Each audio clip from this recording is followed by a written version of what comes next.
Muchas gracias, señores comisionados, señores aquí presentes en la sala. Me ha correspondido exponer el caso hipotético número 3 y sin alejarme de la instrucción dada tanto por el señor presidente de la comisión como en el mismo caso, es decir, desarrollar la argumentación acorde con la fase procesal en la que se encuentra el caso en análisis, sin poder plantearse argumentos de tipo formal que ya fueron analizados por la sala de admisión. Debemos entender que esta etapa ha sido superada y nada más. Para ubicarnos intelectualmente en el caso, me voy a permitir señalar que se trata de una acción extraordinaria de protección que se encuentra señalada en los artículos 94 de la Constitución de la República del Ecuador y 58 de la Ley Orgánica de Garantías Jurisdiccionales y Control Constitucional. El artículo 94 dispone de la Constitución: la acción extraordinaria de protección procederá contra sentencias o autos definitivos en los que se haya violado por acción u omisión derechos reconocidos en la Constitución y se interpondrá ante la Corte Constitucional. Por su parte, el artículo 58 de la Ley Orgánica de Garantías Jurisdiccionales y Control Constitucional señala el objeto de la acción extraordinaria de protección, manifestando que la acción extraordinaria de protección tiene por objeto la protección de los derechos constitucionales y debido proceso en sentencias, autos definitivos, resoluciones con fuerza de sentencia en los que se hayan violado por acción u omisión derechos reconocidos en la Constitución.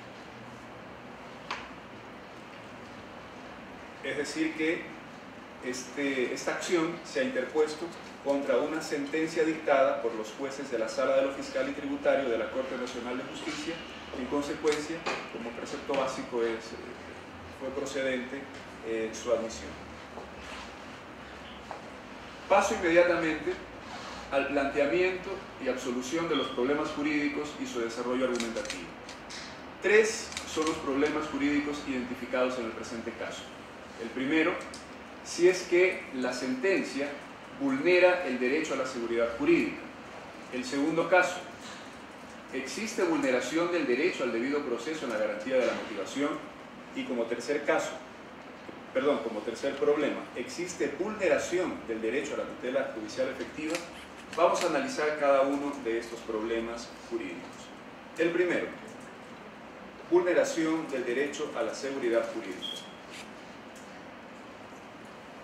Los artículos 82 y 226 de la Constitución de la República del Ecuador señalan lo siguiente. El primero, el artículo 82. El derecho a la seguridad jurídica se fundamenta en el respeto a la Constitución y en la existencia de normas jurídicas previas, claras, públicas y aplicadas por las autoridades competentes.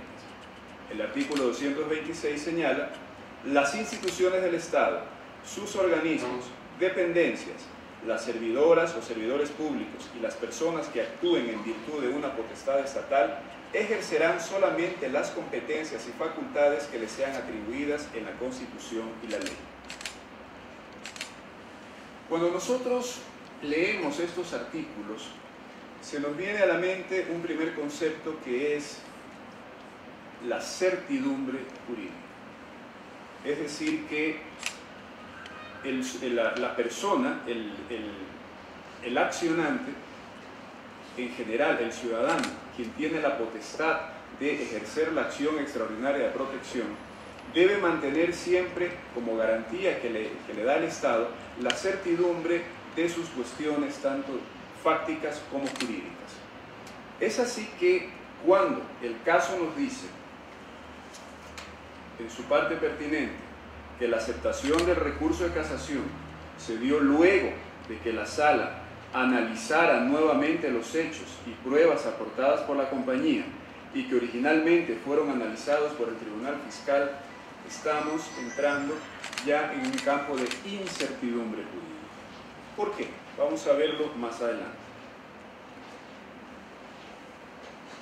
La Corte Constitucional se ha manifestado mediante sus sentencias, en este caso, para el que nos ocupa, una recogida en mi investigación, que es la número 016-10-CC dictada dentro de los casos acumulados números 0092-09-EP y 0619-09-EP, publicada en el Registro Oficial Suplemento número 202 de 28 de mayo de 2010 de la siguiente manera. La seguridad, dice la Corte Constitucional, constituye un conjunto de condiciones, de medios y procedimientos jurídicos eficaces que permiten desarrollar la personalidad de los ciudadanos en el ejercicio de sus derechos sin miedos. Por favor, atención a la siguiente palabra: sin incertidumbres, amenaza, daños o riesgos, lo cual crea un ambiente de previsibilidad, no solo sobre el comportamiento ajeno, sino del comportamiento propio, y provoca protección frente a la arbitrariedad y a la vulneración del orden jurídico provocadas no solo por el Estado, sino también por particulares. Tres conceptos son los más importantes dentro de esta definición. Primero, el que no exista incertidumbre. Segundo, el que se cree un ambiente de previsibilidad. Y tercero, que no exista arbitrariedad por parte de los jueces.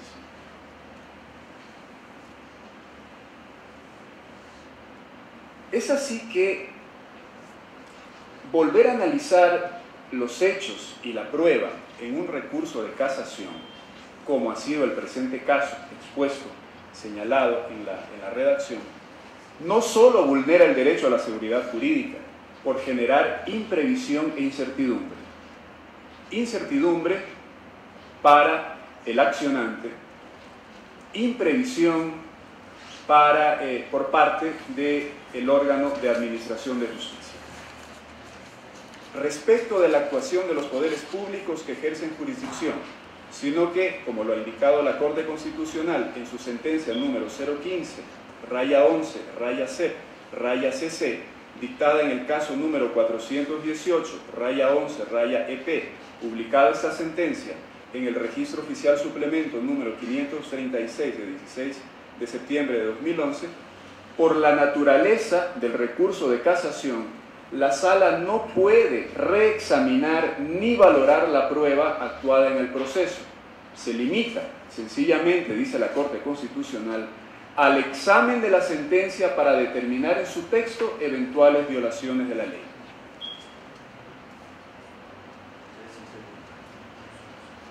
Me parece que aquí es importante señalar, además, que volver a examinar los hechos, volver a analizar la prueba por parte de la Corte Nacional de Justicia es prácticamente volver a lo que nosotros teníamos, me parece que en la década de los 80 o 90, un recurso de tercera instancia.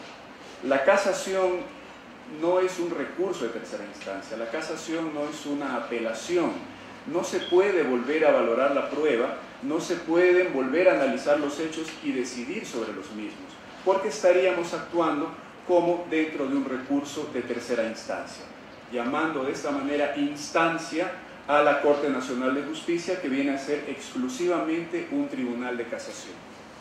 Es así que también la Corte Constitucional se ha manifestado sobre estos hechos. Aquí yo debo, señalar la bondad que ha tenido este caso, puesto que ha existido uniformidad de criterios en la Corte Constitucional respecto a la improcedencia de volver a analizar las pruebas, de volver a analizar los hechos o valorar las pruebas. Una vez más, la Corte Constitucional, mediante sentencia número 003-10-CEP-CC, dictada en el caso número 0290-09-EP, publicada esta sentencia en el Registro Oficial número 117 de 27 de enero de 2010, señala cuál es la diferencia entre lo que es un recurso de casación y un recurso de apelación. Manifiesta que mientras que en la apelación se puede revisar el derecho y el hecho, ¿sí?, en la casación esto no puede suceder y se limita exclusivamente a la revisión del derecho, existiendo como consecuencia lógica de esto que la casación no es una instancia, mientras que el recurso, la apelación, sí lo es. Por otro lado, también manifiesta que la apelación es un recurso judicial ordinario. Por su parte, la casación es un recurso extraordinario y además estrictamente formal. La casación tiende a proceder, esto es muy importante, la casación tiende a proceder en el solo interés de la ley, mientras que el recurso de la apelación, tiende a revisar también o a favorecer o a analizar o a permitir el interés de las partes. Aquí eso me parece que es una diferenciación bastante importante. La casación se limita a revisar nada más aspectos legales. La apelación, en cambio, un poco más abierta, se permite la revisión de los hechos y de los aspectos legales respecto del interés de las partes. Por un lado hablamos del interés de la ley, por otro lado hablamos del interés de las partes.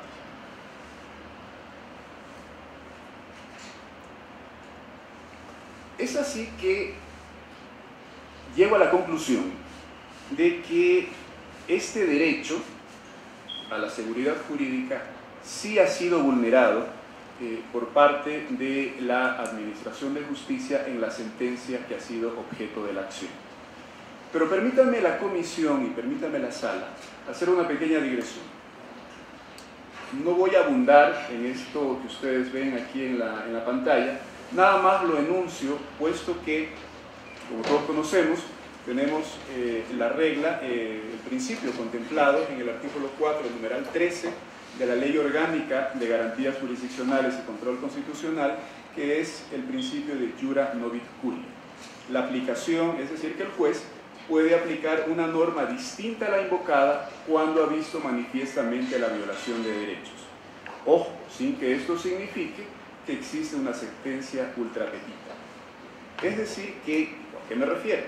Que si bien la Corte Constitucional solo puede pronunciarse sobre la sentencia impugnada por el accionante sin poder extender su fallo a otras decisiones judiciales, ¿sí?, mediante este principio del artículo 4, numeral 13, también estaríamos entrando en una violación consecuente del derecho a la seguridad jurídica, que es la violación del derecho al juez natural.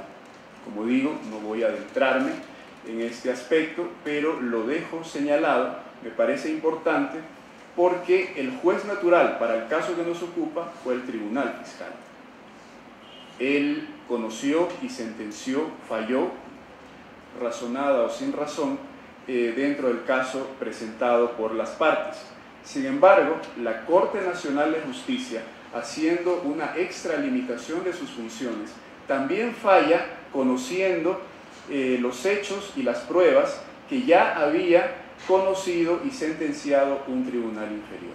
Por lo tanto, se está extralimitando en sus funciones y está violando el derecho del accionante de que resuelva sobre su causa su juez natural o su juez competente. La Corte Nacional de Justicia no es el juez natural ni juez competente, el tribunal natural, o tribunal competente, para resolver un caso que ya fue resuelto por un tribunal inferior.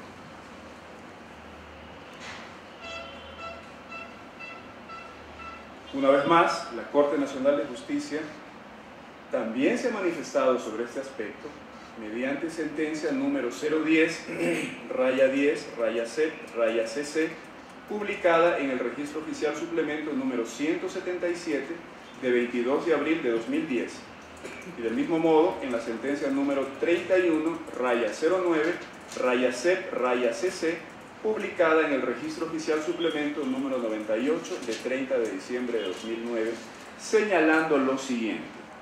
Si bien es cierto que las consideraciones citadas previamente serían suficientes para atender los argumentos esgrimidos por las partes y desechar la acción extraordinaria de protección interpuesta, esto se está refiriendo al caso, a los hechos propios de ese caso, no lo es menos, dice, que en virtud del principio iura novit curia, el juez conoce el derecho, esta Corte está plenamente facultada para analizar y pronunciarse sobre una serie de aspectos no arguidos por las partes y que podrían devenir en vulneraciones a derechos constitucionales. De ahí la fundamentación para esta consecuencia, como le llamo yo, una consecuencia lógica jurídica, que es la violación del derecho a que se sentencie o se falle por su juez natural o su juez competente.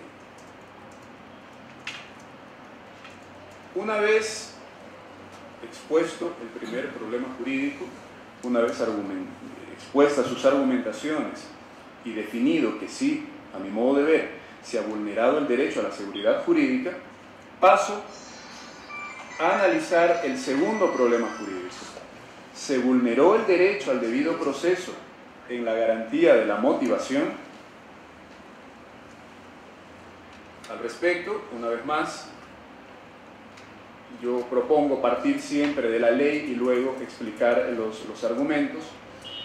El artículo 76 de la Constitución de la República del Ecuador manifiesta que en todo proceso en el que se determinen derechos y obligaciones de cualquier orden, se asegurará el derecho al debido proceso que incluirá las siguientes garantías básicas. Numeral 7. El derecho de las personas a la defensa incluirá las siguientes garantías. Letra L. Las resoluciones de los poderes públicos deberán ser motivadas. No habrá motivación si en la resolución no se enuncian las normas o principios jurídicos en que se funda y no se explica la pertinencia de su aplicación a los antecedentes de hecho. Los actos administrativos, resoluciones o fallos que no se encuentren debidamente motivados se considerarán nulos. Las servidoras o servidores responsables serán sancionados. A menudo existe una confusión o se tiende a confundir que para que una sentencia esté motivada basta con la sola alusión o cita de preceptos jurídicos, tanto de manera total como de manera parcial, o aludir a los argumentos que esgrimen las partes. No, no es así. La motivación o la fundamentación constituye, como yo lo expongo aquí, un verdadero juicio lógico que enlaza los hechos con el derecho para poder llegar a una conclusión como consecuencia jurídica. Por ello, se exige que las autoridades expliquen la pertinencia de la aplicación de normas y principios jurídicos a los antecedentes de hecho. Esa palabra es muy importante. La pertinencia que existe entre el hecho y el derecho, el enlace lógico jurídico del que hablaba hace un momento. O lo que es lo mismo, que se fundamente de modo suficiente y razonable en los hechos y en el derecho la resolución de la sentencia. Esto es una paráfrasis de lo que he dicho anteriormente.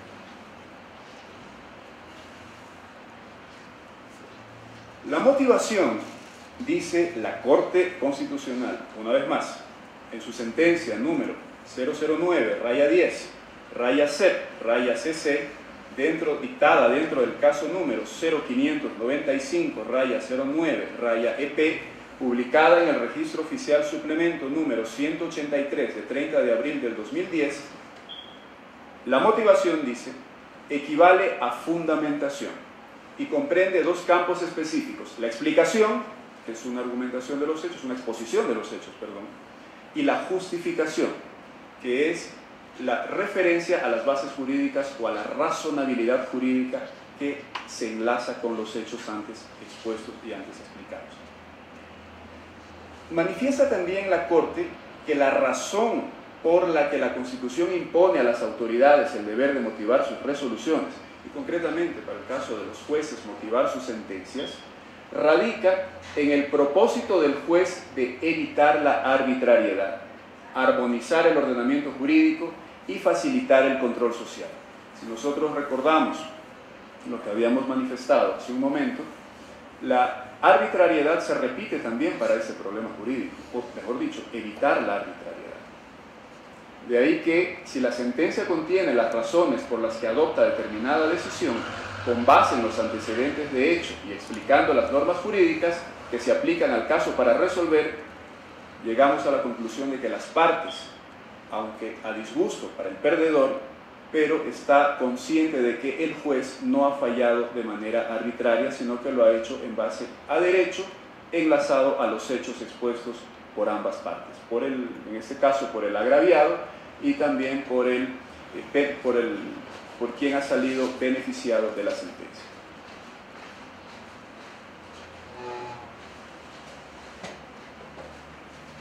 De esta exposición que acabo de hacer, debo llegar a la conclusión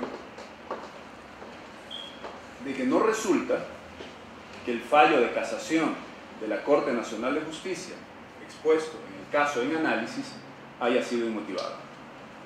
No hay evidencia en este sentido, tampoco se lo dice en la exposición del caso, y tampoco, eso me parece importante manifestarlo, tampoco basta la sola alegación del demandante para poder presumir una falta de motivación.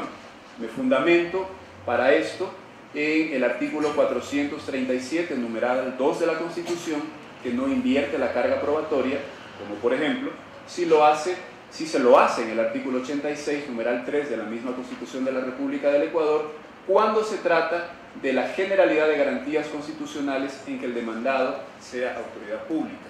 Para mayor claridad, me permitiré leer el artículo 437, numeral 2. Señala lo siguiente: los ciudadanos en forma individual o colectiva podrán presentar una acción extraordinaria de protección contra sentencias, autos definitivos y resoluciones con fuerza de sentencia. Para la admisión de ese recurso, la Corte constatará el cumplimiento de los siguientes requisitos. Número 2. Que el recurrente demuestre que en el juzgamiento se ha violado por acción u omisión el debido proceso u otros derechos reconocidos en esa Constitución. Insisto, he llegado a la conclusión de que la segunda parte de la acción del Servicio de Rentas Internas no tiene lugar, puesto que, a mi juicio, no se desprende de la lectura del caso que la sentencia haya sido inmotivada.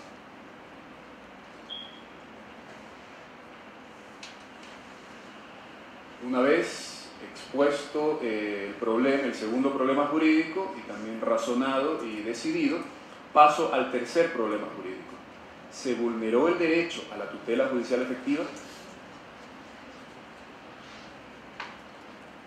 Asimismo, el artículo 75 de la Constitución de la República del Ecuador señala también lo que se debe entender por la tutela judicial efectiva, diciendo: toda persona tiene derecho al acceso gratuito a la justicia y a la tutela efectiva, imparcial y expedita de sus derechos e intereses, con sujeción a los principios de inmediación y celeridad. En ningún caso quedará en indefensión. El incumplimiento de las resoluciones judiciales será sancionado por la ley.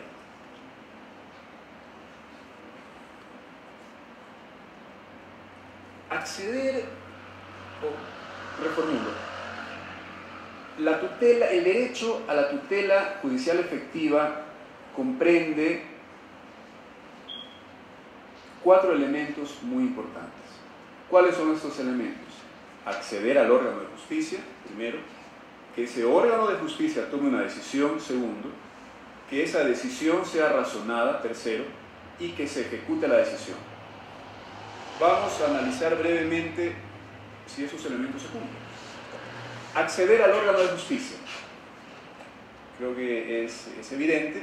Se accedió al órgano de justicia, se accedió al Tribunal de lo Fiscal, se accedió a la Corte Nacional de Justicia y por lo tanto este elemento no ha sido incumplido. Segundo, que ese órgano de justicia tome una decisión, también por demás evidente, puesto que por la decisión es que el accionante ha ejercido su acción extraordinaria de protección. Que esa decisión sea razonada, de acuerdo al problema jurídico número 2, que ya lo expuse y que llegué a la conclusión de que no se desprende inmotivación, pues no merece mayor análisis. Y finalmente, que se ejecute la decisión. Debemos presumir también que la decisión, que el fallo se está ejecutando en virtud del artículo 62, inciso 4 de la Ley Orgánica de Garantías Jurisdiccionales y Control Constitucional, que señala: la admisión de la acción no suspende los efectos del auto o sentencia objeto de la acción.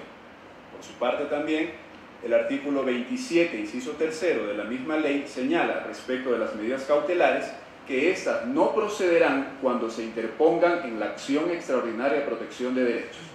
Por lo expuesto, y más brevemente, tampoco puedo desprender que ha habido o ha existido violación a este derecho, es decir, violación al derecho de tutela judicial efectiva. Terminada así la exposición, argumentación y definición de los problemas jurídicos, paso, antes de expresar mi decisión, a la ratio decidendi.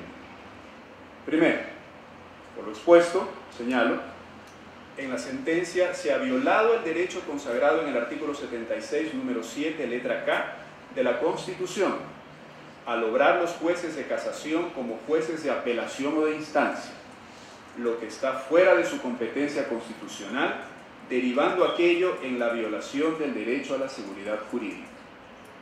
Segundo, no hay evidencia de fallo inmotivado. En la acción extraordinaria de protección no se invierte la carga probatoria según el artículo 437, numeral 2 de la Constitución de la República del Ecuador. Y finalmente, el accionante accedió al órgano de justicia. Ese órgano de justicia dictó una sentencia. No hay evidencia de que la misma fuera inmotivada y se presume su ejecución principalmente por los artículos 62, inciso 4, en concordancia con el artículo 27, inciso 3 de la Ley Orgánica de Garantías Jurisdiccionales y Control Constitucional. De ahí que, como decisión, como sentencia, me permito exponer lo siguiente. Primero, aceptar la acción extraordinaria de protección propuesta por el director del Servicio de Rentas Internas. Segundo, declarar la violación del derecho a la seguridad jurídica. Y tercero, como medidas de reparación integral se dispone: a.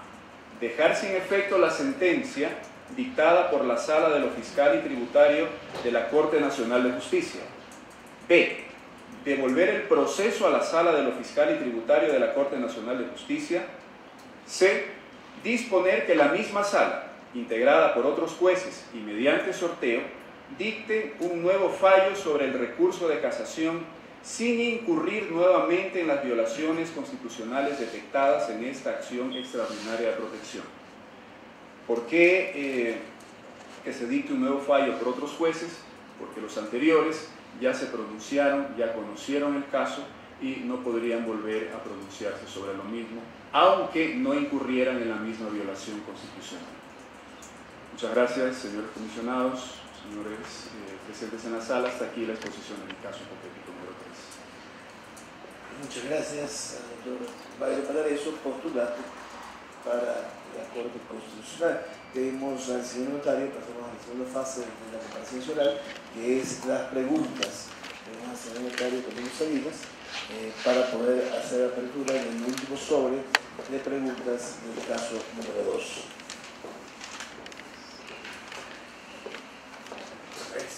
Traigo los sobres para que sea revisado por los miembros de la comisión, sin sus firmas.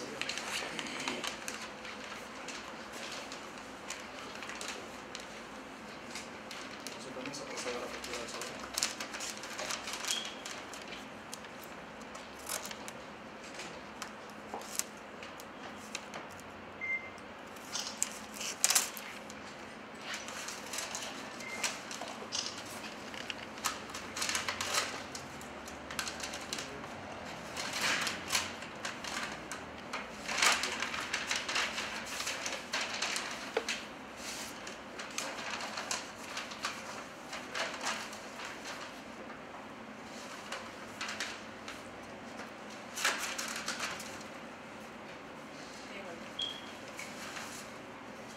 Entregan las preguntas correspondientes a este caso en dos sobres.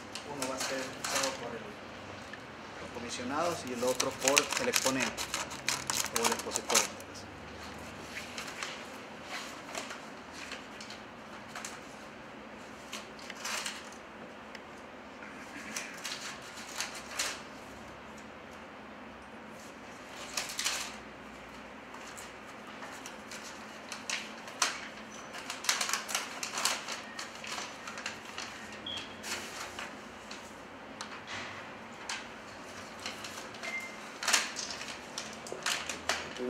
doctor Byron Valareso, que escoja tres números del 1 al 100.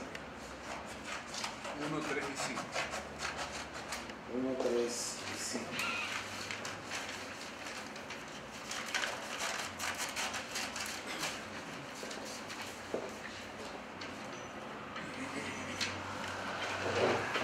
Su elección, para su elección. Pido al amigo Manizales, que haga la primera pregunta al postulante. Doctor Valareso, procedo con la primera pregunta. ¿Puede el Estado, a través de una de sus instituciones públicas, presentar acciones extraordinarias de protección? ¿Qué ha dicho la Corte Constitucional al respecto?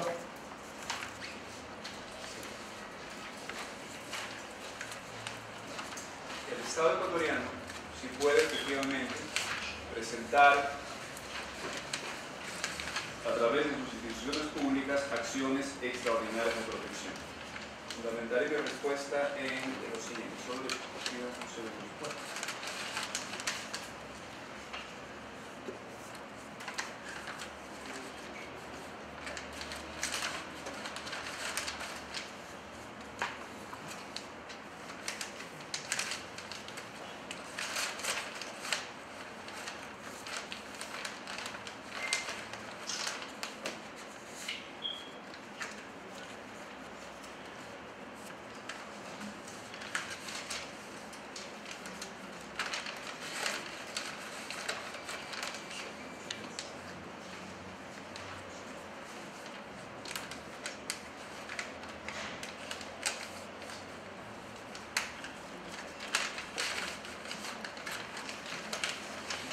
Aquí está.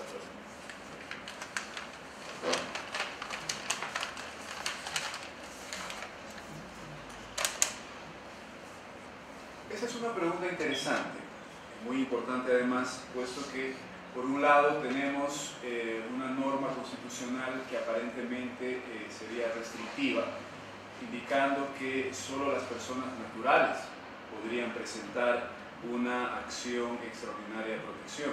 Sin embargo, también la Ley Orgánica de Garantías Jurisdiccionales y Control Constitucional amplía un poco más este concepto, indicando también que las entidades, los conjuntos de personas, a través de sus procuradores judiciales o representantes, también pueden hacerlo.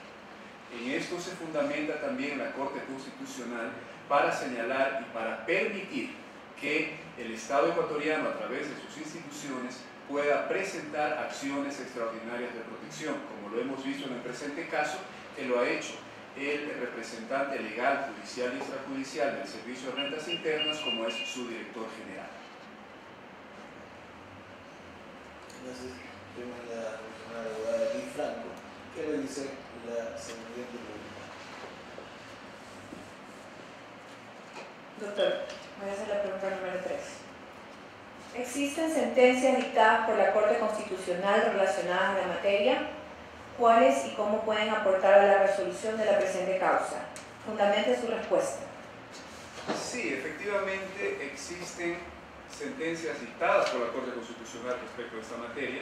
De hecho, existen sentencias dictadas dentro de casos que se ajustan bastante al caso hipotético motivo del análisis que yo expuse en mi presentación, y que son la sentencia número 015-011-CEC, dictada en el caso número 418-11-EP, publicada esta sentencia en el Registro Oficial Suplemento número 536 de 16 de septiembre de 2011, así como la sentencia número 003-10-CEC-CC, dictada en el caso número 029-0-09-EP, publicada en el Registro Oficial Suplemento número 117 de 27 de enero de 2010. ¿Y de qué manera puede aportar a la resolución de la presente causa? Es como yo lo he expuesto en mi presentación, es decir, acogiendo ¿sí? La acción planteada, en este caso por el Estado ecuatoriano a través de la institución objeto del análisis, que es el Servicio de Rentas Internas, acogiendo esta acción y fallando en favor del Estado ecuatoriano.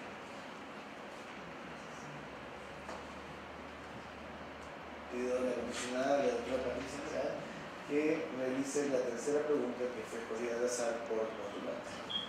Doctor Valareso, la quinta pregunta dice lo siguiente. ¿Podría la Corte Constitucional, a través de esta acción extraordinaria de protección, ratificar directamente la decisión judicial dictada por el Tribunal Fiscal y no reenviar el proceso a la Corte Nacional de Justicia para un nuevo juzgamiento? No podría hacer eso. No podría hacer eso, puesto que si lo hiciera, estaría permitiendo que la Corte Nacional de Justicia, como tribunal de casación, actúe como un tribunal de instancia, fallando como dentro de un recurso de apelación en una tercera instancia de la cual nosotros ya hemos prescindido desde hace más de 20 años. Muchas gracias al postulante, doctor Byron Valareso. Hemos terminado con la fase de las ponencias orales de los casos y la respuesta de las preguntas realizadas sobre los casos elaborados. Vamos a la comisión y desde este momento inicia el proceso de calificación de todas las ponencias y las preguntas realizadas. Agradecemos la presencia de todas las personas que han venido, agradecemos también las ponencias realizadas, agradecemos a los medios de comunicación y también a los proveedores de todo el proceso de calificación.